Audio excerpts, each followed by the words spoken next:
go down for all our foes. It's time to watch the greatest show. The Roundtable Click brings all the news, all the heat for all the you, from Raw to Dynamite and SmackDown too. Now tune in and play some trivia too. The Roundtable Pro Wrestling Podcast is on, so tune in. The Roundtable Pro Wrestling Podcast is on, so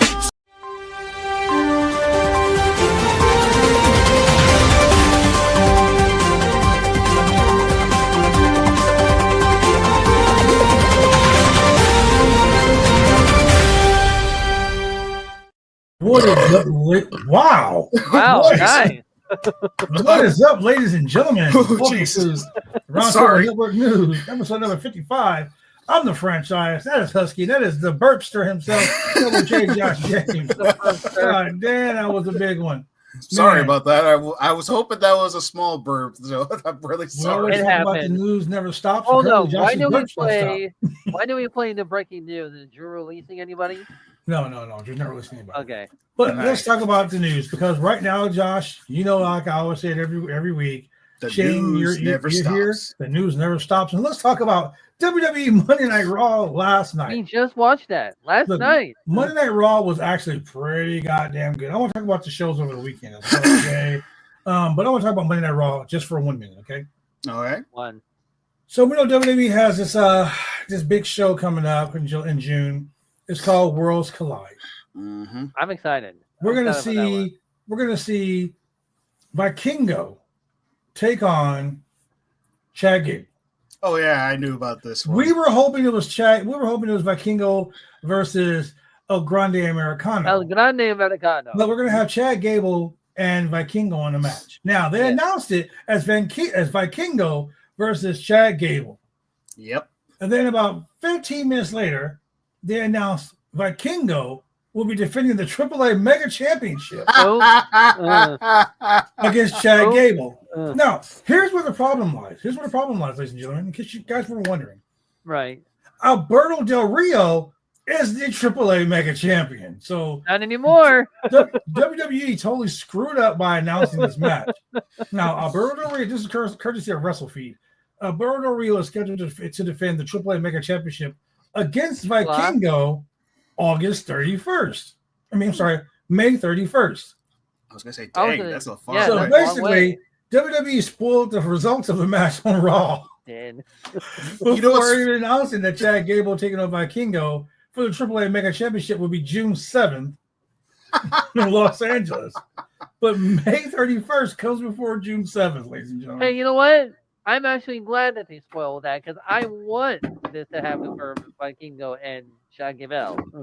Well, here's the thing. Also, WWE has done this before. You They remember have. Oh, yeah. with this Saudi Arabia championship belt, the Crown Jewel Championship against yeah. Cody and Gunther. You They show really Cody with showed, it?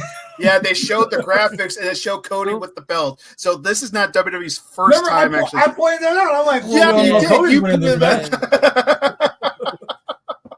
They And were also like- too, They were like, no, how do you know Cody's winning the match? I'm like, well, he's already got the belt on the fucking. and I looked, I was like, oh god, WWE. We were like, funny, well, man. what do we do now? We still watching it. We're live. We're live, pal. We're live now. I just saw that. It made me laugh so hard because I was like, Hmm. Vikingo versus Chad Gable. That's a great match. It should have been a Vikingo versus El Grande Americano because they've been building up that gimmick, whatever, whatnot. Yeah. And then I'm like, why is it for the AAA Mega Championship when Alberto Del Rio is still champion? And here's the thing. Ain't Alberto. Here's the thing, though. A lot of people in the IWC, Shane's favorite place. A lot of people in the Right. IWC were very angry that the WWE signed a contract with Alberto Del Rio. That he's one of the guys from AAA that they brought over to the new AAA, realistically. So is this AAA's way of saying, or WWE's way of saying, yo, remember back when you did all that stuff, we said we were going to distance ourselves from you? Yep. I mean, with the Vince McMahon stuff going on and, all the allegations and other things going on, do you really want to have Alberto Del Rio, a person who is currently going through like legal battles with kidnapping and the stuff he did to Saraya and all the abuse and things like that. Like, do you really want to have that guy in the WWE? Like, it's not my place to say yes or no. Yeah, but Me and Josh will say it. No. No. By the way, Josh, you see my tagline over here? Mm-hmm. The IWC is never happy. I Well, mean, you're right about that. But you know what? You know what, Shane? That's a great segue. That is a great segue. Because not only is the IWC never happy, but apparently the AEW locker room was never happy either. They're not. when are they never happy? This is courtesy of Wrestle Talk, right? Wrestle Talk talks about backstage reaction to the to AEW's long ass pay-per-view length. Okay. Mm-hmm. We talked about it. Look, 5 hours is too long for pay-per-view. Yep. Okay. The pre-show and 4 hours of live action, or 4 hours of action, and an hour of pre. 5 hours is too long to the interest of people.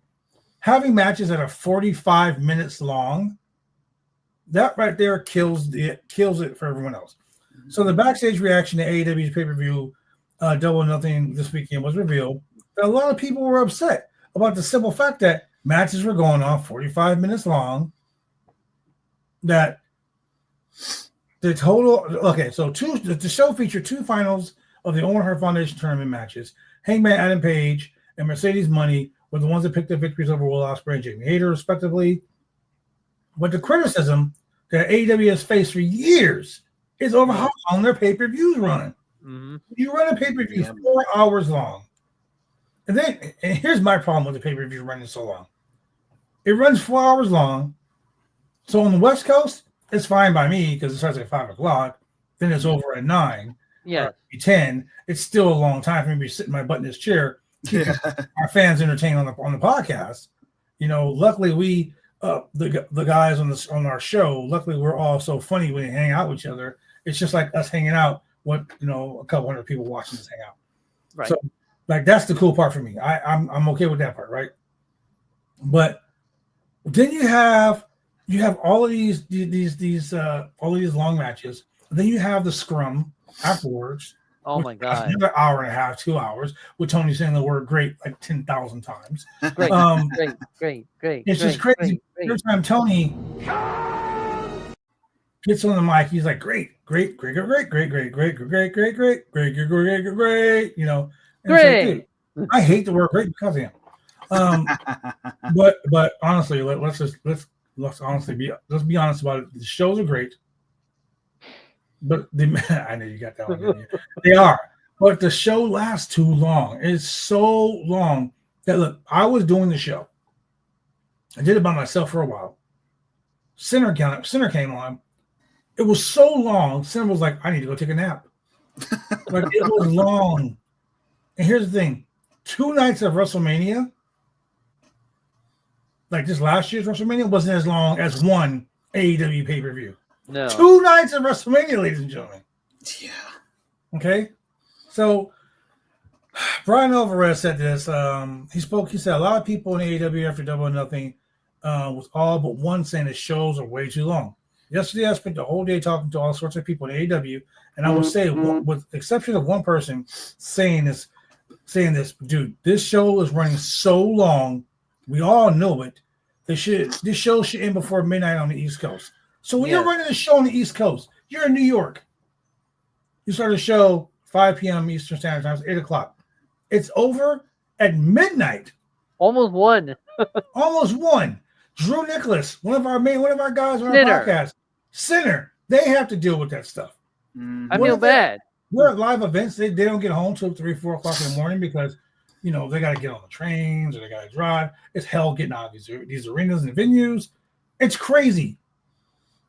You know, so AEW, and let's go on the flip side too. AEW has some great matches. Yeah. They just, you get tired because they last so long. And then the show's like 4 or 5 hours long. Then you got WWE, who's charging you the lease on a car or your monthly rent just to watch one page, just to go to a live event. Both of it is bad. So I don't know what that means. I don't know what that means for the future of professional wrestling, but I mean, Jesus Christ, it's wild, man. It is wild. Just you explaining all that reminds me at the time when WWE WrestleMania was just a one-night show. Mhm. And I remember people complaining about WrestleMania being so long. 35. Yeah, every year. And I remember when Roman faced Undertaker. Okay, 33. Yes. Yeah, and I was watching that pay-per-view, and it didn't get over until like midnight for me. Yeah, I remember those. And it's crazy because like back in the day when WrestleMania first came out, they were like 4 hours. It was like 4 hours. Yep. But it was like you had like you had Aretha Franklin, you had a lot of top tier Hollywood stars and actors and musical guests and things. So it was like WrestleMania was like a huge thing. It was like this. I mean, even now we have AEW, we have New Japan, we have all these millions. We have all these humongous, these amazingly great wrestling companies around the world, right? But every year WrestleMania is like the Super Bowl. It takes over a whole city. You have dozens and dozens of events around WrestleMania week, right? So many great things happen. So I get why WrestleMania is long, because WrestleMania is a whole bunch of things going on. It's not just one show lasting 5 hours long. Not only that, when WrestleMania was only one day and it was like so long, they had fillers during that time period for WrestleMania. Yeah. Like the legends, the celebrities, and all that. Like Hall of Fame. It was WrestleMania is like I said, WrestleMania is the Super Bowl. Yeah. Super Bowl has a halftime show. It's the Super Bowl of wrestling. So yeah. But anyway, and a lot of people are upset with the length of AEW shows, and me personally, I am too, because I get tired of sitting here for 5 hours watching a AEW show. 5 matches should be good on the card. I'm okay with the length of the matches of the WWE PLE card. That should be the same thing with AEW. Like I said last night when we watched Raw, I was like, dude, this was better than the pay-per-view. And I wasn't saying better because of the match style. Right. I mean, don't get me wrong. Some of the matches last night's Raw were phenomenal. Oh, yeah. Triple threat match. Yeah, the triple threat matches were fire. AEW matches, they always put on a better pay-per-view than they do TV show. Yes. I always say that every time. Wow, that was better than Dynamite. That was better than Collision. They do so good, right? But the length of the time and the pacing is what puts people to sleep. Yeah. And I think it's crazy. It's crazy. But speaking of crazy, let's talk about last Saturday night's main event. Oh my God, it was live on NBC. Great show. We saw Bronson Reed return, CM Punk and Sami Zayn in the tag team match against Braun Breaker and Seth Rollins. Great match. But we also saw a steel cage match. And that steel cage match was between Damian Priest and Drew McIntyre. Damian Priest got the win, but that match was wild. It was like Jesus Christ, that was crazy, right? Yep. So after that match, courtesy of Wrestle Talk as well, a WWE star taking an extended leave of absence. So after the Saturday Night Main Event steel cage match between Damian Priest and Drew McIntyre, which saw Priest get the win, Priest hit Drew McIntyre with a concerto, which laid him out and walked out of the cage door. Many people were pissed off about the fact that he just walked out of the cage door. It wasn't just many people. It was only Jesse Ventura that was mad about Damian Priest. You got it. That shit happens. That was funny. That was funny. Get out of your head, Jesse Body. It's 2025. It's not 1985. What do you mean he went out the door? You're supposed to be climbing over the top. Let's see your old ass do that, Jesse. So ahead of the match, McIntyre had already commented that he had been working banged up. At Backlash, he hit the back of his head when he hit the floor after the South 11 when he went through the platform tables. So, courtesy of PW Insider. Oh, God. Nice. That was not good.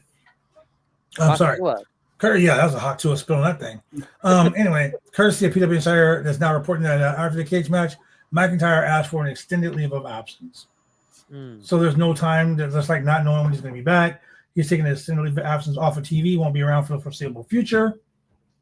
There's been a lot of talk about Drew McIntyre leaving wrestling for a while because he has a big movie project he's going to be doing. I mean, we just saw that Morgan come back yesterday from a movie project. So, I mean, WWE wrestlers are getting signed up in movies. AEW wrestlers are getting signed up in movies. Yeah.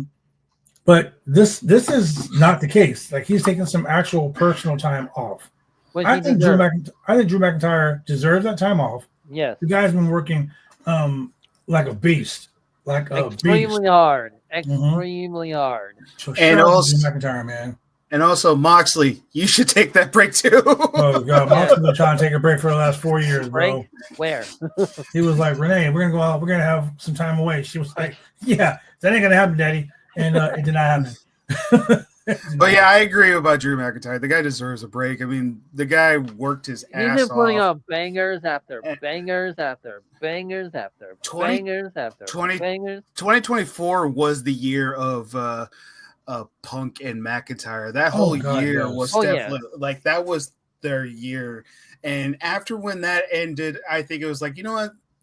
He deserves a break from the ring. Like, take a break, dude. Like, you deserve it.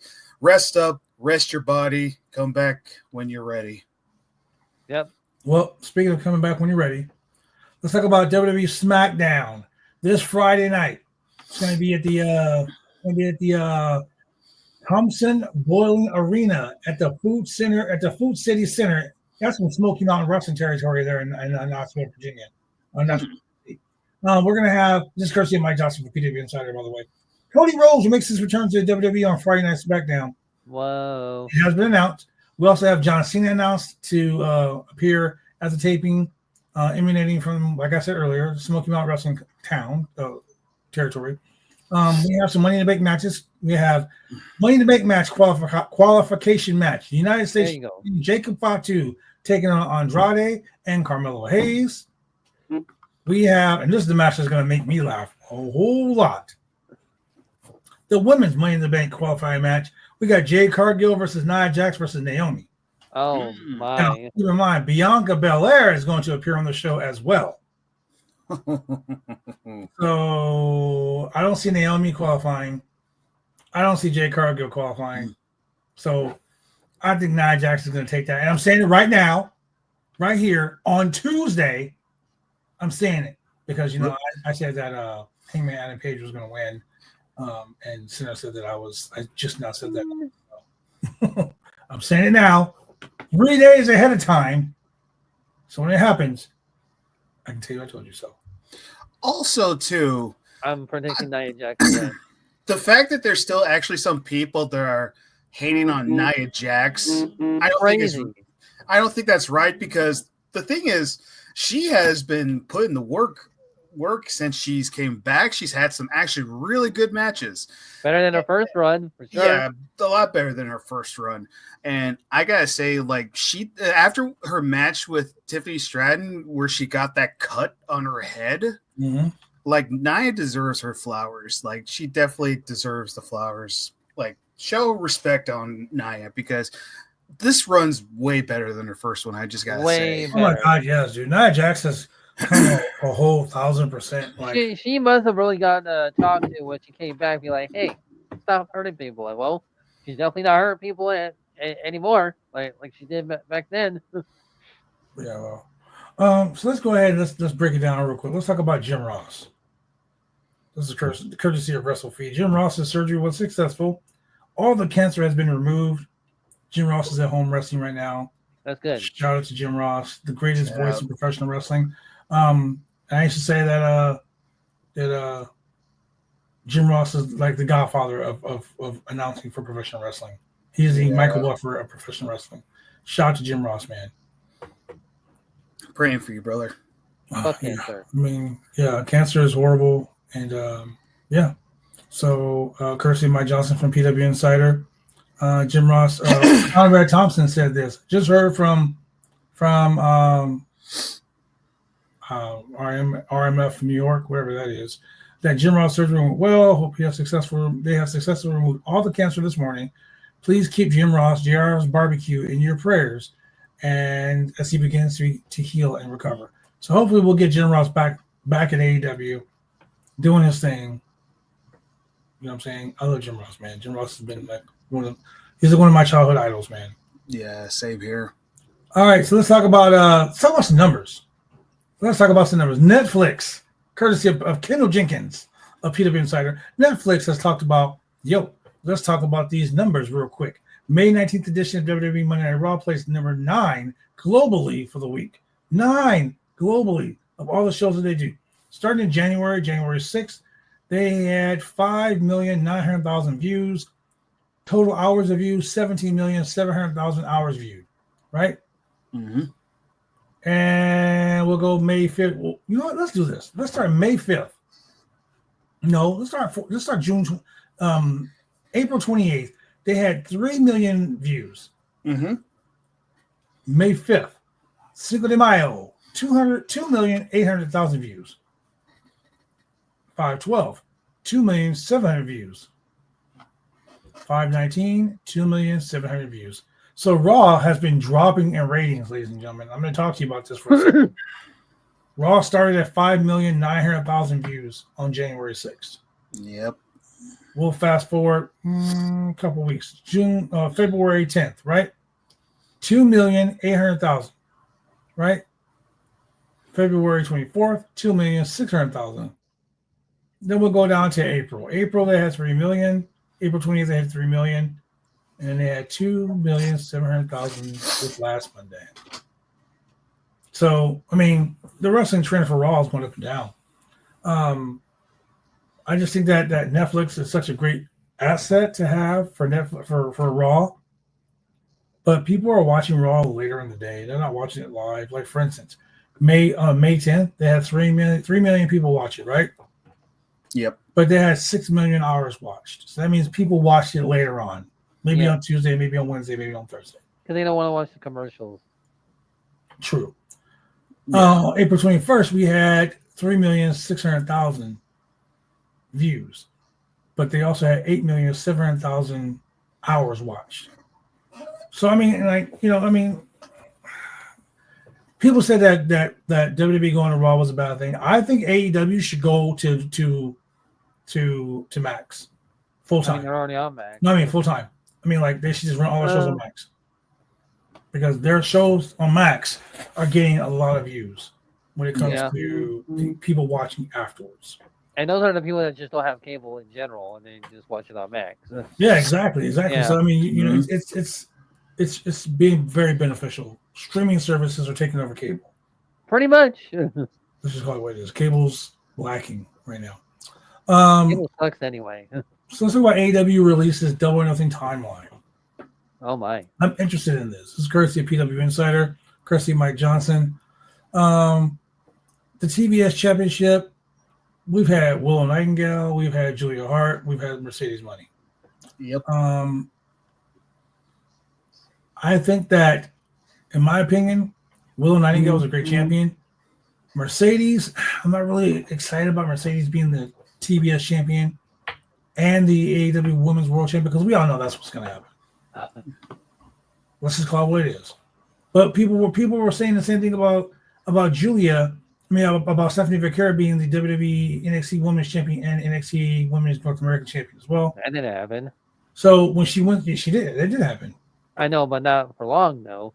So what do you think is going to happen to the TBS title? Do you think they're going to put it up in a tournament? And who do you see winning the championship in that tournament? I'll start with you, Josh. The Mercedes Moné and Mercedes. She's going to win. Yeah, pretty much. No. You're misunderstanding what I'm saying. After she wins the World Championship. Yep. And they force her to relinquish the TBS title because you know she's not going to want to. I forgot she was a TBS champion. So when she releases the TBS Championship, who do you see winning the tournament to win the title? I don't see them vacating the title when Mercedes has it. That's a tough one. You think they're going to help her? You're going to have her keep the title? Oh yeah, because it's completely opposite of AEW, WWE. They're not going to do the same thing when we literally just saw that. I got two names that come up to mind. One is Mina. I can see her winning it. Mina. And Harley Cameron. Yeah. Wow. Okay. Harley Cameron. Those are my two. So if we go back down the line of TBS champions, I mean, let's go. We have Mercedes Money, right? We've had Jade Cargill. We've had Willow Nightingale. We've had Chris Statlander. We've had Julia Hart. That's it. That's it. You just pretty much named them all. Really? Yeah, just 4. Jade was the title holder for the majority of the championship when it's been announced. You literally just named them all, Blood. Yeah. So Statlander was a great champion. Yes. I love the fact that she defended the title every week. She Julia did. Hart, I love Julia Hart. She came out of nowhere. She was she was like one of the ones that were like stuck in the Dark Order gimmick, stuck in the House of Black gimmick, and she was losing all the time. She came back and she started raising hell. She was the cheerleader, and then she became the House in of a Black. sense, if you want to think about it, she's the Alexa Bliss of AEW because she started as a cheerleader. She went to a dark gothic group, changed her gimmick. I love Julia Hart as champion. Same Then we Gothic gimmicks works. I don't know. Jade Cargill was the okay TBS champion. I think that the belt was given to her too soon. But look where she is now. Maybe it helped her get to where she's going. I think that we need to give the belt back to Willow. Yeah, I could go with that. I mean, I do have one person, Jamie Hayter, could win it. TBS champion. Okay, so I love Jamie Hayter. From day one, I was like, Jamie Hayter is it. She has it. Like Dusty Rhodes said, baby, you have it, baby. You have it. But they strung her along so long that it's too late. Sadly, I agree with Blood on this one because they gave her so many chances and they just decided let's save that on a different time. And they move on from it sometimes, sadly. Mm-hmm. Like they say oh, we're going to push her, we're going to give her this and all that kind of stuff. No, let's save that from a different time, or let's save that for a special event. When that special event comes along, they don't do nothing with her. I feel like they could put on Marina Shafir and put it in that briefcase along with the other titles. I don't know, man. I don't think there'll be another belt that we lose. Another championship vacant claims, I guess. But would anybody even notice that title would be missing if they did that? No, they wouldn't. I guess there's been even times where I even forgot that Moxley was even world champion. Same. Well, we'll talk about that. We'll talk about that disaster in a little bit.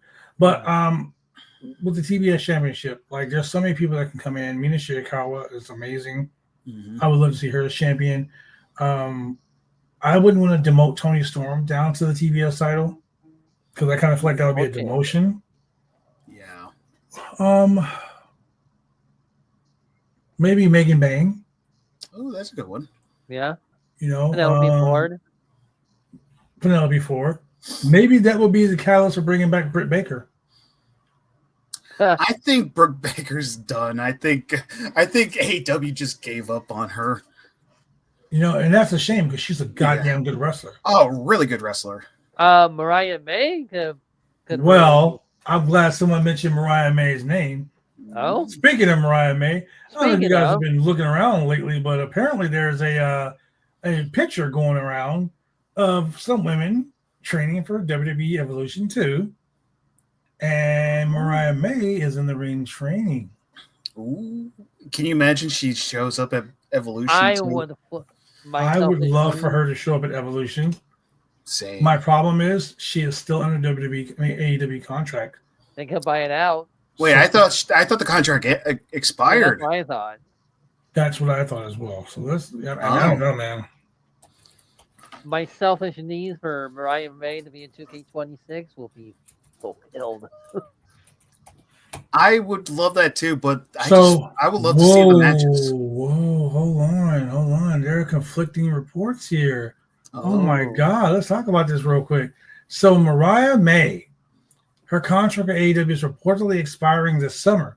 Well, there's some conflicting reports about the exact duration of her contract. Some suggest she has a few months left. Others say she has a whole contract year. It is generally agreed that she is still nearing the end of her current deal with AEW.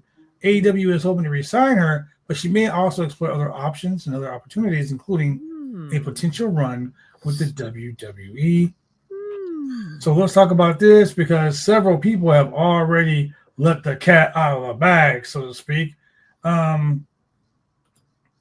So let's go ahead and read these conflicting reports because I want to understand. This is coming from the Takedown.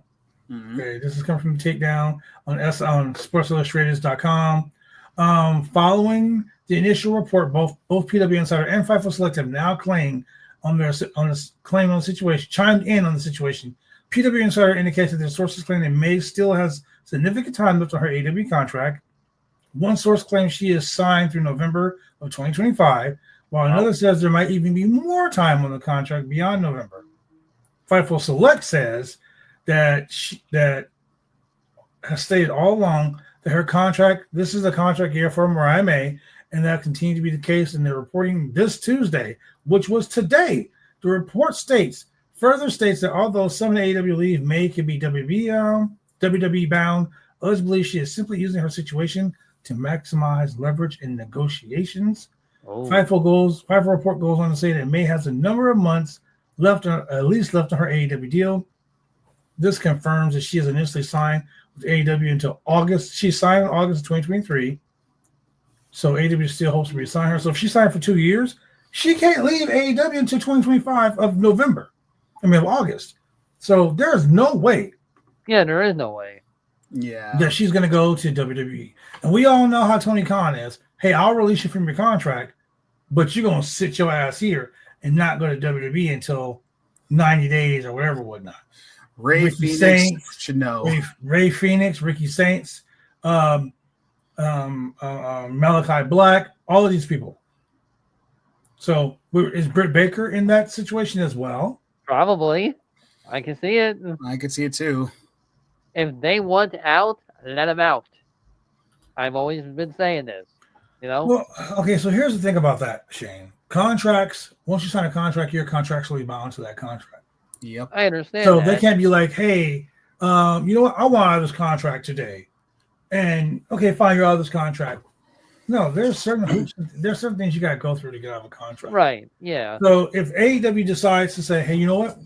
I'll release you from your contract, but you have to give us a 90-day clause or whatever, whatnot. Like WWE does, 90-day clause for main roster, 30-day clause for NXT. Understandable. But on the flip side, we have people that were signing contracts that got fired by WWE. Yep. So you shouldn't be able to be like, I mean, I know WWE has some contracts where you can't be fired. You have to go through your contract, and that's it. For instance, if I signed a contract with Blood for Roundtable Pro, I can't just go and leave for another company. I would have to I have a commitment with this company. You have a commitment. But I also would finish up the contract and say, okay, I could do these days. It's like giving a 2 weeks notice for work sometimes. It's kind of like that. That's it. That's 100% what I was trying to get at, Josh. Let's talk about Britt Baker. Britt Baker's last match was November 13th of 2024. November 13th of 2024, almost a year. Literally, almost a year. So let's talk about her contract. Britt Baker's contract with AEW was reportedly to have at least a year and a half left with a potential extension due to injury time. Some sources indicate that she was still signed for quite some time without a release. Other sources mention the contract length being a year and a half. Some reports suggesting that her contract could be extended more than 2 years. AEW adds injury time, according to what Fightful said. Okay, so Fightful reports that Britt Baker has not been released and is still signed to AEW for quite some time. Okay. Britt Baker ain't going nowhere for quite some time. I think it's pretty stupid that they signed Britt Baker to a $5 million deal. And there's a lot of money. She's making more than $100,000. She's the top female wrestler. Well, she was until Mercedes came in AEW. But yet you're not letting her work. You're not fucking putting her in there. You're just like paying her to stay home. I think, me personally, that's stupid. I wouldn't pay anybody to stay home. I mean, if you're doing that, pay me to stay home. Shit, I'll stay home if you pay me. Yeah. You know, I That'd be think great. it's stupid. But I'm a wrestler, so I guess that's just how I feel. Let's talk about Zoe Starks. We saw Zoe Starks take a horrible injury. Update on Zoe Starks, courtesy of Mike Johnson from PW Insider. WWE star Zoe Starks noted on her Instagram story that she is on day one of her comeback from knee surgery after getting injured executing the springboard missile dropkick on Raw several weeks ago. There's currently no known timetable for her return to the ring. Get well, Zoe Starks. Zoe Starks was the last remaining member of the Pure Fusion Collective left in WWE. It sucks too because we watched that live when she got hurt. Like it was like she's hurt. There's no way she's selling that. She was legit crying too. It was nasty to watch. Yeah. Like it sucked too. Like it sucks that she's gonna be out of WWE for God knows how long. But I wish her speedy recovery and love you, Zoe. The Roundtable loves you. She just literally came back from injury, and that's the part that sucks. And that's the part that sucks. Yeah. Yeah, I don't know, man. I see injuries like that happening, and it sucks. It really does suck. Let's talk about Santana. Mike Santana has arrived at the WWE Performance Center. WWE released a video today of Mike Santana arriving at the Performance Center. He said, "Here, we're here, baby. Raul Santana has arrived and is ready to put on for This Is TNA tonight at the NXT." So tonight NXT, Mike Santana has showed up to NXT. He's in the parking lot. Hopefully he's safe. He showed NXT, which is live on the CW. Probably try to get back the TNA World Championship, which is currently held by a WWE wrestler, Trick Williams. So let me talk about that too, because that's been bothering me a lot. Of course. And I'm not okay. So let me go ahead and get this straight. I'm gonna put this out there now because I don't want to think anything different. I think Trick Williams is an amazing talent. The guy can do so much in the ring. My problem is he was Carmelo's little bag boy. I mean, he was. He got out of Carmelo's shadow. But did he get out of Carmelo's shadow? Because him being the goody-goody face, I kept saying this for months. The only way anyone's going to take Carmelo seriously, take Trick Williams seriously on a heel, if he's on a heel run, then maybe he will get brought up to the main roster. I think him being a babyface, that's what was keeping him in NXT. Now, the deal between WWE and NXT. NXT TNA? No. The deal between WWE and NXT is quote unquote the developmental brand. We all know that, right? Yep. I don't think it is anymore. But yeah, I was gonna say it's not really a developmental brand anymore. We got guys like Ethan Page, who went down to NXT and became like a megastar. We had guys, like Ricky Saints. The dude has been on pay-per-views for AEW. The dude was like a main star at AEW. You got guys like the Perfect 10, Ty Dillinger, which is now Sean Spears. Dude's been on the main roster. Dude's a fucking phenomenal talent. You can't have guys on the main roster like that and then put them down to NXT and then still call NXT a developmental brand. Yes, have been on the main roster. So that's like so that's a third brand. Okay, let's just call it third brand. But then you bring in TNA, and you got Joe Hendry, who was like a rover. TNA World Champion goes to Mania and gets squashed in less than 2 minutes by Randy Orton. It was a fun match, honestly. As their world champion. Now, that did a lot for Joe Hendry. Yes. It did. Randy Orton handpicked Joe Hendry. That did a lot. People backstage were saying Joe Hendry was amazing. Like, I swear, when his contract with TNA is up, they're bringing his ass right to Raw. Not NXT, either right to Raw or right main to roster. The guy's getting the main roster pushed right from the gate, right? Like the Motor City Machine Guns did. Right to the main roster. No NXT, right? I'm glad. Well, So- I don't think he needs to go to NXT because doesn't. he's kind of already in it right Yeah, now he's with already TNA. there. So technically, when his contract expires with TNA, he can literally just go to the roster. He's like, "Hey, I have my chance in NXT." That's what I'm saying. Right. Yeah. So when you got all of this stuff happening, right? Mhm. The WWE partnership with TNA, we were like, yeah, WWE is raping TNA. They are Wow. taking TNA's talent. They took Jordan Grace. They're gonna take fucking Joe Hendry. Like they're taking the talent. They're taking everyone they can. They're building them up and then they're moving them over, right? So I'm like, okay, Jordan Grace was TNA Women's Champion. She was in the Rumble, right? Mhm. So what was that doing for TNA? That was helping TNA boost their numbers a little bit, right? Yeah. But then they're having these TNA champions challenge these WWE challengers challenge TNA guys. JC Jane went over there. You had Tegan Na, all these people that were on TNA NXT stars going to TNA and then losing right in TNA. Yeah. Then you had TNA guys going to WWE and losing to WWE. Moose went over there. Which fair. Fair. So if you really want to call this a working arrangement, if you really want to call this like an invasion, if you really want to call this fair, you should have dropped the TNA title over in WWE way long ago. Yeah. You should have dropped a NXT championship in TNA a long time ago. Because that made it fresh and it was exciting then. Now it's just like I was shocked when Trick Williams won the TNA title. I was too, to be honest. I was like, that's crazy. But you know what? I start thinking about it. I'm not so shocked because TNA always plays ball. Remember when we had the return of Kenny Omega? Yeah. Kenny Omega became the belt collector. And won the TNA champion.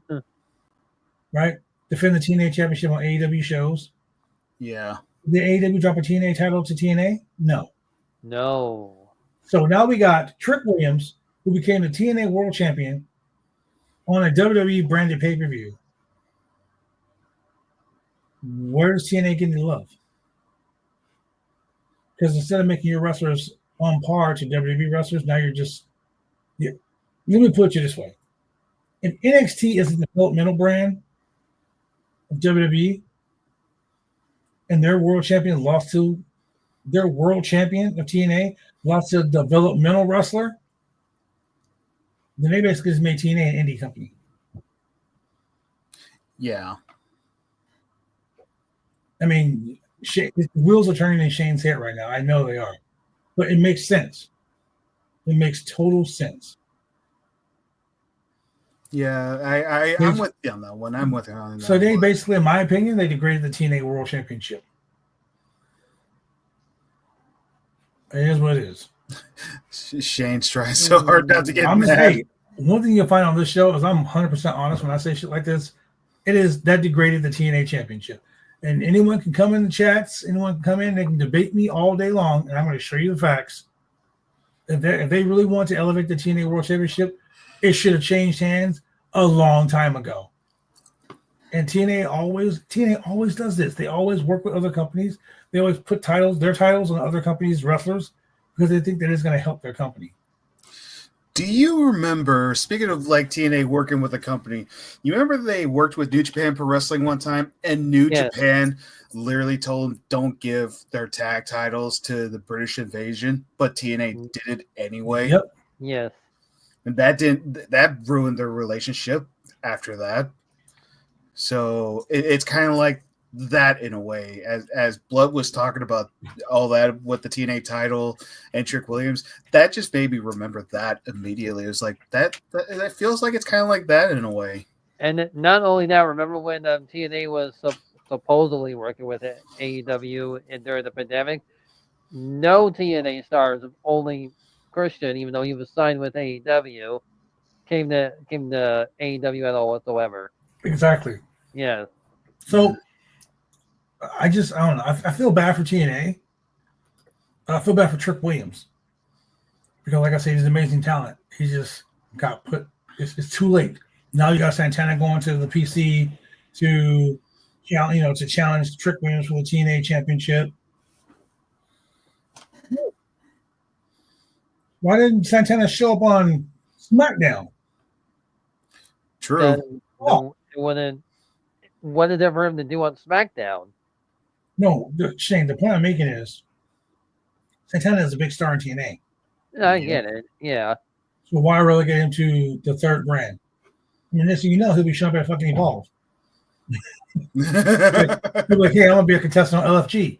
You know, like. Why would you do that? He could be a judge on the LFG season 3. Oh, I see things for what it really is, and it really sucks that TNA has been, TNA has been relegated to the background of all of this talent exchange. Even AAA guys are getting on Raw. Yeah, like Kingo is on Raw. And that's true. For that, Chad Gable and El Grande Americano. I mean, look. Like for instance, Mike Santana is making his NXT debut. He's taking on Tavion Heights. Mm-hmm. Tavion Heights, no quarter catch crew, great wrestler. Mm-hmm. Competed in the the Pan Am Games. Mm-hmm. Also competed in Bloodsport. Yes, he has. Santana's been on pay-per-views for AEW. Dude was in the very first Anarchy in the Arena. I saw him live at the Pavilion Center. You know what I'm saying? Like this guy's like this guy's like a star. Yep. And you're regulating him to NXT, taking on Tavion Heights instead of challenging for the TNA World Championship. Just saying, man. I'm just saying. Just saying. Yeah. Oh man. Okay, so let's before we get any further, let's go ahead and just go into this real quick. I want to say usually we give a 10 bell for professional wrestlers. And I mean I can possibly say that this right here is very sad for a lot of us 80s and 90s babies. Mm-hmm. Rock star Rick Derringer has passed away. A lot of people cursing Mike Johnson from PW Insider, by the way. A lot of people don't know who he is. Derringer was 77 years old. This man has done a lot of work in the WWE. Okay. He's co-wrote a lot of great songs. But the one song that a lot of people will remember was a song he wrote for Hulk Hogan, which instantly became an instant theme song classic, Real American, which actually was brought to the WWF by Mike Rotunda and Barry Windham, who were collectively known as the U.S. Express. But then Hogan heard the song and was like, hey, I want that song for me. It wasn't one of the most patriotic songs ever. It was on the wrestling album, which Derringer produced in 1985. So, rest in peace to you, Rick Derringer. Yeah, he's done a lot of songs. He did Demolition Song on the Power Driver album. One of my all-time favorite songs too. He wrote a song for Gene Oakland called Rock and Roll Hoochie Coo. Mm-hmm. The guy's done a lot of stuff. He did some music for the Heavenly Bodies and Smoking Mountain Wrestling. He did ECW's 911 theme. Wow. Yes, yeah, the guy's done a lot in wrestling, man. So he was like the Jim Johnson back in the. He was the Jim Johnson of the 80s. Yeah. Yes. Yeah. That's a good example right there, Shane. That's actually a really good one. Yeah. I mean. Yeah, that was a very good comparison, by the way. Mm-hmm. So since he's passed away, I'm gonna go ahead and play the song here on the podcast. I mean, WWE doesn't own it anymore. Well, their logo's on there. I can't play because their logo's on there. But that's all right. It says, ask not what your country can do for you, but ask what you can do for your country. And that came from John F. Kennedy's speech. And the video shows the flag. It's like, I am a real American. Yeah. That one. And it sucks. Because that guy was such a great artist, and the last thing people remember is his song was connected to fucking Hulk Hogan. Not true. If you're a diehard wrestling fan, then like you mentioned, Blood, he did other songs for wrestlers. So, but I get it. He's known for Hogan's theme song. I get that the most out of them. But for fans who grew up watching wrestling at the time, we would know like it's not just Real American that he's done. Like, great guy. I love his music, and it's a shame that he's no longer with us. My favorite song he wrote was fucking Demolition's theme song. Here is Same the here. axe.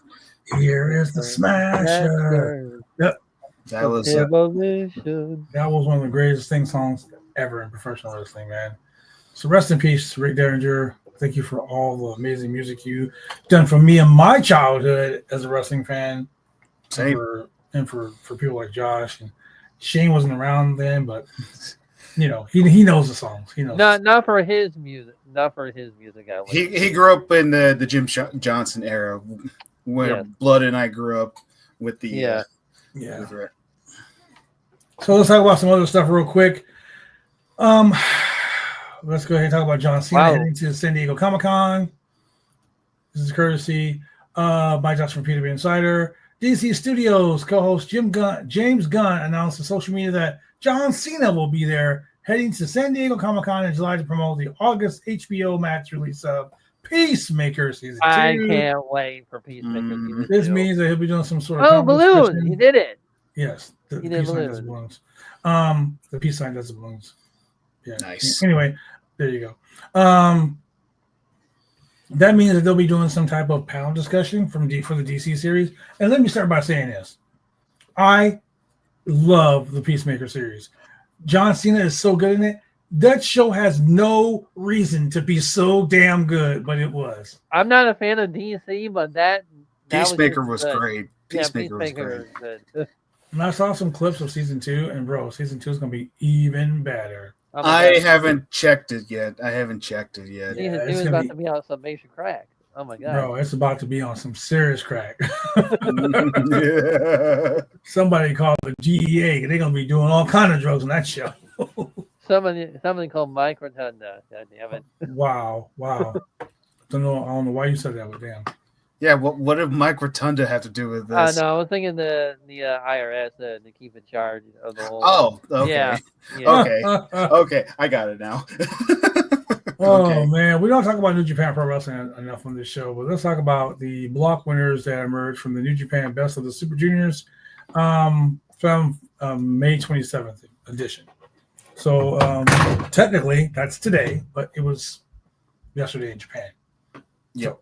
Anyway, so this is courtesy of James. I don't know how to say his last name. Kawarakua. Sure, that's your name.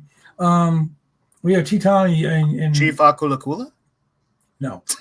We had Teton and Tasui take on Nick Wayne and I'm not gonna say that name either. Anyway, pretty much me. Yeah, I do the exact same thing. Blood, so no peace. Yeah. A lot of people won, a lot of people lost. So as Block A stands right now, we got Ninja Mac with 8 points, Francisco Akira with 10, Kushida has 8, Robbie X has 8, Clark Connors has 10, Kanamura has 8, Master Waddle has 10, Dragon Dia has 8, Hiroma Takahashi has 10, and Fujita has 10, and Block B, Taguchi has 6, Teton has 6, Kevin Knight has 6, Robbie Eagles has 8, Mua has 10, Ishimura has 6, Yo has 10, Sho has 8, El Desperado has 10, and Nick Wayne has 8 points. So yeah, that's your Super Junior recap. And with that being said, I would like to thank you all for joining us here on Roundtable Network News. Damn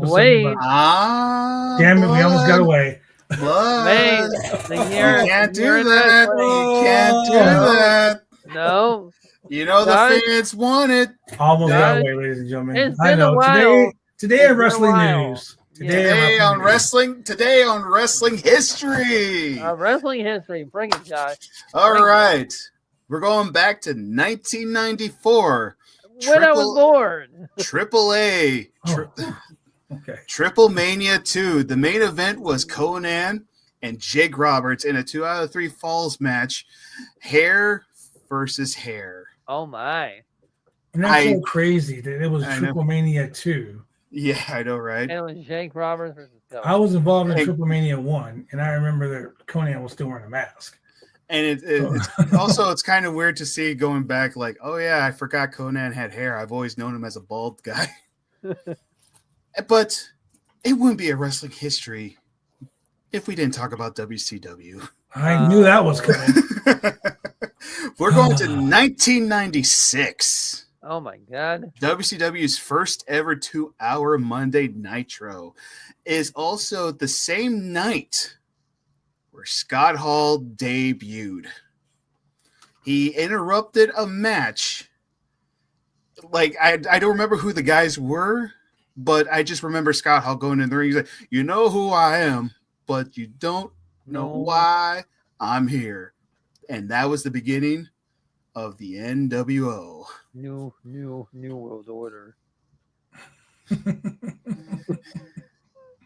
New World Order. And then we're going to 2000. Oh. Day one of XPW's D-Day Aftermath. Oh my God. Chris Candido and the Messiah faced Sabu for the XPW Heavyweight Championship. And Sabu defeated both of them for the XPW Heavyweight Championship. So wow. I wanted to end it on that one because paying tribute to Sabu. That's nice. Thank you for paying tribute to Sabu. Ladies and gentlemen, thank you very much for joining us here. We will see you guys on the next one.